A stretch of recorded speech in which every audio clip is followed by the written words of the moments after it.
Après avoir soutenu Alain Juppé dans la primaire de la droite, elle est désormais ralliée à François Fillon avec son mouvement Droite Libre. Bonjour Virginie Calmels. Bonjour Olivier Armand. François Fillon et Nicolas Sarkozy ont déjeuné ensemble vendredi rue de Miromesnil. L'ancien président de la République, pour le moment très discret, va-t-il s'impliquer davantage dans la campagne de la droite ? Écoutez, je n'en sais rien. Ce qui est certain, c'est que je crois que tous les candidats à cette primaire, que je le rappelle, a été un beau succès démocratique, sont ralliés derrière François Fillon. Voilà, je crois que c'est ça qui est important, c'est de montrer l'union de la famille. C'était l'enjeu de ces primaires, désigner un vainqueur avec un large public votant. Vraiment, c'est un plébiscite d'avoir atteint plus de 4,3 millions de votants. François Fillon a été désigné avec son projet et il a derrière le soutien, bien sûr, de Nicolas Sarkozy, bien sûr d'Alain Juppé, qui ont été très clairs dès le soir de leurs défaites respectives pour se rallier à François Fillon. Vous parliez d'unité, pourtant ce week-end, lors du Conseil national du Parti Les Républicains, on a vu des divisions et François Fillon remettre à l'ordre plusieurs poids lourds du Parti Les Républicains, notamment sur la question de la défiscalisation des heures supplémentaires ou le sujet tumultueux du cumul des mandats. Après l'unité affichée, ça y est, il y a des divisions à droite ? D'abord, comme vous l'avez vu, c'est très isolé. C'est pas des mouvements, c'est une ou deux personnes. On peut comprendre. C'est plus une guerre d'ego qu'une guerre d'idées. Non, je crois que d'abord il y a eu un temps de la déception pour des écuries différentes, et donc il y a des personnes qui ont eu des déceptions et qui ont eu quelques aigreurs. Maintenant, je crois qu'on doit tous être focalisés sur l'intérêt de la France. Et l'intérêt de la France, c'est l'alternance en 2017. C'est une autre politique après ce quinquennat désastreux de François Hollande. Et donc il faut laisser de côté les aigreurs et se concentrer sur l'objectif. Et je crois que Bernard Accoyer, comme tous les orateurs ce week-end, et bien sûr François Fillon, ils ont tous rappelé l'importance de cette unité. Et je pense que maintenant, on peut regarder l'avenir avec sérénité en se disant qu'il ne faut pas se tromper d'objectif et qu'une fois encore, tous derrière François Fillon, c'est clairement l'objectif de notre famille politique et plus largement de tous ceux qui souhaitent en finir avec la politique de François Hollande. Donc c'est plus de la déception que de la contestation, vous nous dites finalement. Bon, je crois que oui, c'est probablement lié à de la déception, à des aigreurs. Maintenant, on passe à autre chose. C'est aussi peut-être lié à certains moments à des personnes qui n'avaient pas forcément bien intégré ce qu'était le projet de François Fillon. Si on revient sur les heures supplémentaires défiscalisées, par exemple, c'était une bonne mesure de Nicolas Sarkozy et François Fillon en 2007, mais ce n'est pas une mesure compatible avec ce qu'est le projet de François Fillon aujourd'hui, qui va beaucoup plus loin, puisque lui assume de vouloir en finir avec les 35 heures, ce qui n'avait pas été le cas du quinquennat de 2007. C'est-à-dire qu'en interne, même François Fillon doit réexpliquer son programme après les couacs qu'il y a eu au niveau national, même dans son parti, il doit réexpliquer certaines mesures. D'abord, il y a besoin de pédagogie, mais il y a aussi besoin de bien expliquer et surtout que tout le monde ait la bonne connaissance de ce projet. Et en l'occurrence, il m'a semblé que les explications données par François Fillon ont effectivement permis à certains de percuter et de comprendre le raisonnement qu'il y avait derrière. C'est pas circuler, il n'y a rien à voir sur les heures supplémentaires défiscalisées. C'était une bonne mesure en 2007, mais maintenant on va beaucoup plus loin avec un projet qui en finit enfin avec les 35 heures et qui replace dans l'entreprise les négociations sur le temps de travail. Allez, on va parler à nouveau politique, moins sur le terrain des programmes, mais plus sur la stratégie.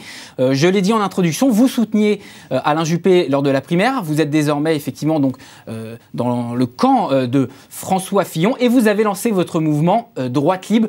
Si on résume, l'idée c'est un peu de convaincre ceux qui traditionnellement sont moins proches des partis politiques et de les rejoindre au service donc de François Fillon, c'est votre objectif. Lorsqu'on entend ce positionnement, votre ambition, c'est quoi ? Vous savez, en fait, moi, je fais de la politique depuis 2 ans et demi. Donc, j'ai appris, voilà, depuis 2 ans et demi. À Bordeaux, je me suis engagée aux côtés d'Alain Juppé aux dernières municipales et je suis sa première adjointe et vice-présidente de Bordeaux Métropole. Ensuite, on m'a désignée pour porter les couleurs de la droite et du centre aux élections régionales dans la Nouvelle-Aquitaine.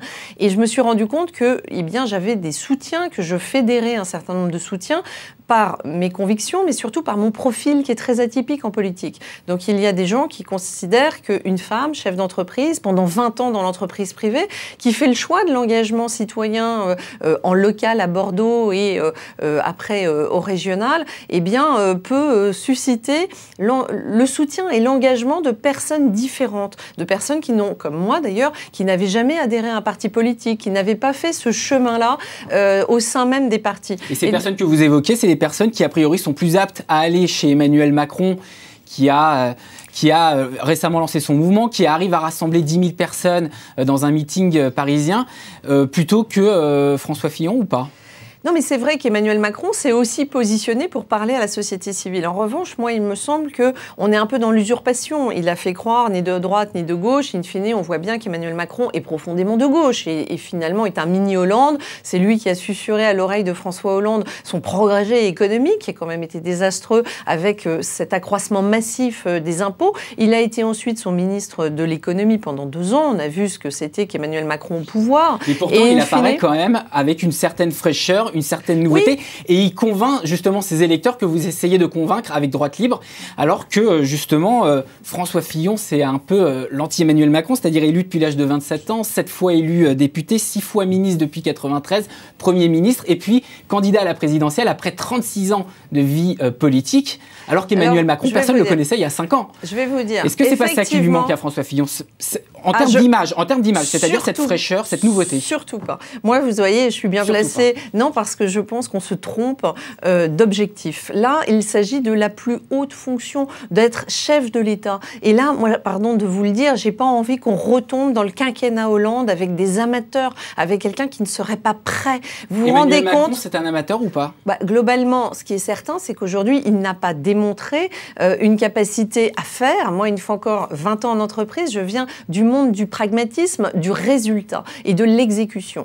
Donc, j'observe, je pense que pour briguer la fonction de chef de l'État, il faut être prêt. Il faut avoir eu déjà des responsabilités, il faut avoir fait. En l'occurrence, le parcours de François Fillon est celui d'un homme politique. Ce n'est pas un homme, ce n'est pas un haut fonctionnaire, contrairement à Emmanuel Macron.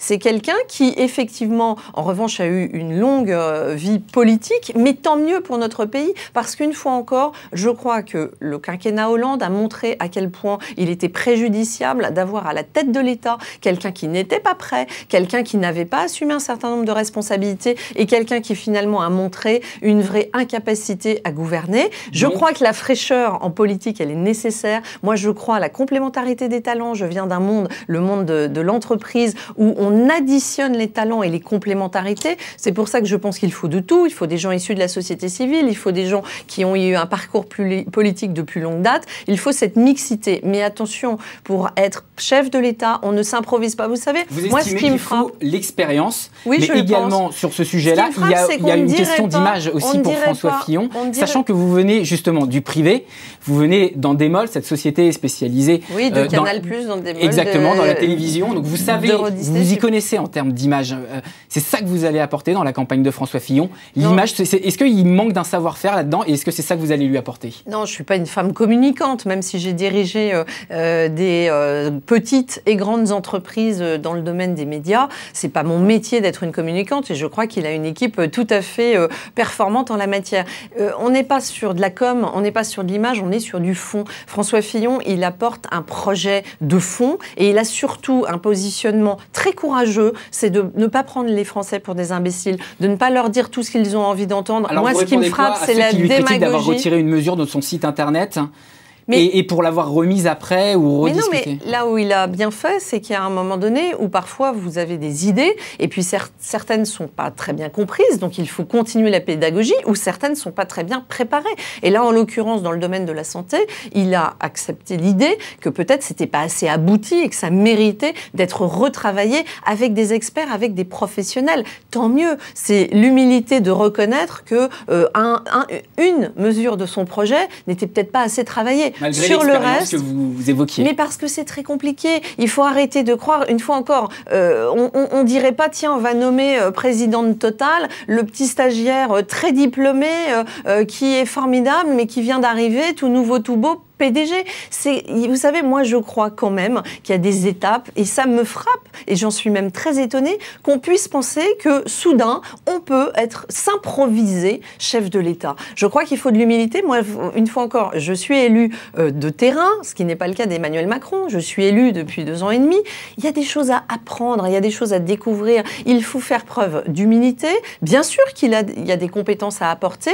La fraîcheur, un regard neuf, c'est très important, mais pas pour être chef de l'État. Là encore, il aurait pu, s'il avait vraiment mis de côté son ambition personnelle, être un remarquable ministre de l'économie. C'était déjà une fonction très importante. Ça n'a pas été le cas parce qu'il a été visiblement mu par une ambition personnelle et finalement, il aura laissé un bilan assez médiocre comme ministre de l'économie. On aura compris la cible de Virginie Calmel ce matin dans Les Échos. Merci d'avoir été avec nous ce matin. Je rappelle que vous venez de lancer le mouvement La Droite Libre.